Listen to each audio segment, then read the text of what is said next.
Assalamualaikum warahmatullahi wabarakatuh. Teman-teman, semesta itu bukanlah Tuhan. Ini adalah hierarki manifestasi yang sesungguhnya. Kamu mungkin sudah belajar tentang manifestasi, dan kamu tahu tentang vibrasi, tentang frekuensi, tentang bagaimana pikiran kamu dan perasaan kamu itu menarik realitas di dalam kehidupan kamu. Atau bahkan mungkin kamu juga sudah pernah membuktikannya sendiri. Sesuatu yang kamu yakini dengan sangat-sangat kuat, akhirnya benar-benar menjadi. Tapi ada satu pertanyaan yang jarang sekali ada yang berani tanyakan. Kalau semesta yang merespon keyakinan kamu, lalu siapa yang menciptakan semesta itu? Kalau hukum resonansi itu bekerja, siapa yang pertama kali menetapkan hukum itu? Karena kalau kamu berhenti di semesta sebagai jawaban terakhir, kamu baru menemukan mekanismenya saja, bukan sumbernya. Dan mari kita bicara tentang sesuatu yang lebih dalam dari yang pernah diajarkan seminar manifestasi dimanapun. Hierarki manifestasi yang sesungguhnya itu, di puncak segalanya, ada yang dalam tradisi tasawuf itu disebut dengan makom ahadiyah. Ini bukan energi, bukan cahaya kosmik, bukan kesadaran universal seperti yang sering kamu dengar. Ini adalah zat mutlak. Tuhan sebelum nama, sebelum sifat, sebelum ada apapun yang bisa dibayangkan oleh pikiran manusia. Tidak ada dualitas di sini, tidak ada kamu dan Tuhan yang terpisah, tidak ada konsep ruang dan waktu. Ini adalah kemutlakan yang sunyi, yang menopang seluruh eksistensi tanpa membutuhkan apapun untuk menopangnya. Dan disinilah orang pertama kali salah melangkah. Mereka mencoba membayangkan Tuhan, lalu yang muncul di benak mereka adalah semesta. Padahal Tuhan itu jauh sekali melampaui semesta, seperti lautan jauh yang melampaui setetes air saja di dalamnya. Kemudian, bukan dalam konteks waktu teman-teman, tapi dalam konteks tatanan, muncul apa yang disebut dengan wahidiyah. Zatnya tidak berubah, tapi sifat-sifat mulai memancar, seperti Ar-Rahman, Ar-Rahim, Al-Alim, dan lain sebagainya. Inilah tajalli penampakan dari kekuasaan zat melalui nama dan sifatnya. Dan dari sinilah lahirlah sesuatu yang sangat penting untuk kamu pahami sebagai seseorang yang benar-benar belajar untuk manifestasi, yaitu irodat, firman, kehendak, bersama yang ilmu yang mencakup semua kemungkinan yang pernah ada dan akan pernah ada. Kemungkinan memancar sesuatu yang lebih besar lagi, yaitu rahmat. Tapi jangan bayangkan rahmat itu sebagai emosi teman-teman. Bukan Tuhan yang sedang merasa baik hati. Rahmat di level ini adalah izin ontologis. Artinya rahmat adalah alasan mengapa ada sesuatu daripada tidak ada apa-apa.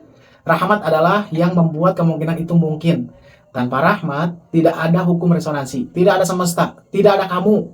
Rahmat itu kemudian memancar dalam bentuk cahaya, melewati apa yang disebut dengan alam jabarut.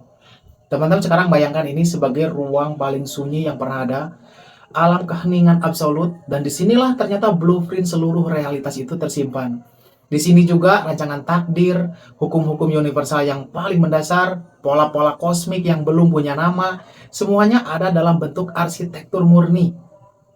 Cahaya rahmat melewati Jabarut seperti sinar yang melewati prisma. Ia belum pecah menjadi warna-warni, tapi sudah membawa semua informasi, pola, dan warna-warni yang akan lahir. Ini bukan dunia yang bisa kamu akses dengan visualisasi juga. Ini adalah level hukum yang jauh di atas jangkauan praktek manifestasi konvensional.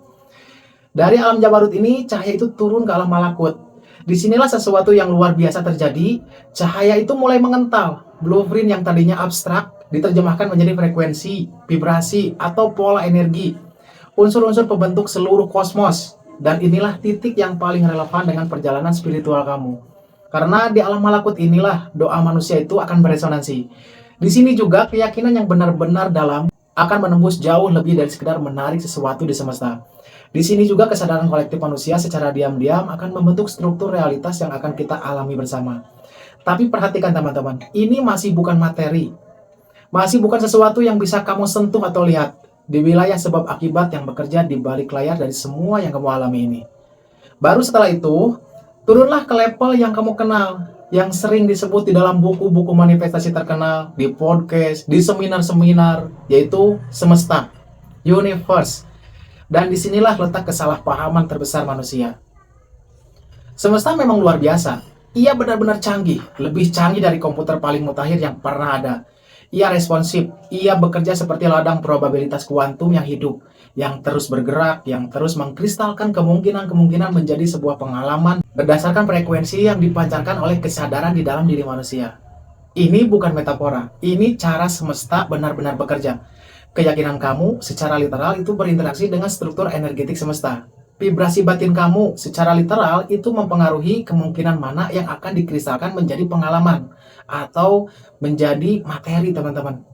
Tapi semesta tetaplah ciptaan Tuhan.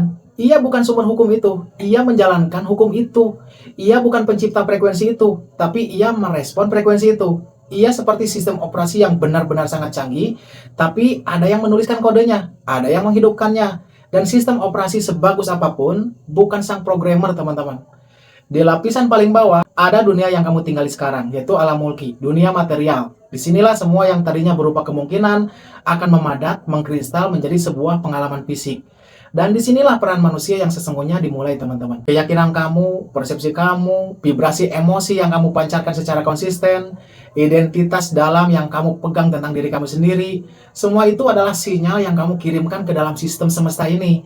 Dan sistem itu yang akan mengkristalkan kemungkinan yang paling sesuai dengan sinyal yang kamu pancarkan. Dan ini benar-benar nyata. Ini bukan sekedar self-help. Ini adalah cara bagaimana sistem ini bekerja. Tapi yang membuat sistem ini berjalan, yang menghidupkan seluruh hierarki ini dari rahmat di puncak sampai materi ke bawah adalah Tuhan. Jadi, mengapa ini penting? Karena ternyata ada banyak jutaan orang hari ini yang belajar manifestasi dengan benar-benar, dengan sungguh-sungguh, dan tanpa sadar mereka justru mengarahkan seluruh kepercayaan, seluruh harapan, seluruh penyerahan mereka itu kepada semesta. Misalnya, aku menyerahkan ini kepada semesta. Semesta punya rencana untukku. Semesta akan mengaturnya. Dan semesta memang merespons. Hukumnya memang bekerja. Tapi ketika kamu menyerahkan diri kepada semesta sebagai entitas tertinggi, kamu sedang bersandar kepada ciptaan Tuhan, teman-teman. Kamu sedang meminta air untuk memberi kamu lautan. Bayangan itu tidak bisa memberi kamu cahaya. Ia hanya memantulkannya. Ini bukan berarti kamu harus berhenti belajar tentang frekuensi ataupun vibrasi. Gunakanlah mekanisme ini, karena mekanisme itu nyata dan ia bekerja. Tapi jangan berhenti di sana, teman-teman, karena di atas semesta itu masih ada malakut. Di atas malakut masih ada jabarut. Di atas jabarut masih ada wahidiyah. Dan di atas segalanya ada zat mutlak yang tidak bisa dijangkau oleh visualisasi manapun. Hanya oleh hati yang benar-benar kembali kepadanya. Dan manifestasi yang paling dalam bukan tentang memerintahkan semesta, teman-teman. Ia tentang menjelaskan diri kamu dengan kehendak yang jauh lebih besar daripada semesta itu sendiri. Dan itu berbeda. Sangat-sangat berbeda. Semesta bukan Tuhan. Catat, teman-teman. Ia hanyalah sistem yang diciptakan untuk menjalankan rahmat, dan rahmat itu bersumber dari tempat yang tidak akan pernah bisa dijangkau oleh hukum tarik-menarik manapun, kecuali oleh ketulusan yang benar-benar kembali ke akar dari segalanya. Semoga bermanfaat, teman-teman. Assalamualaikum warahmatullahi wabarakatuh.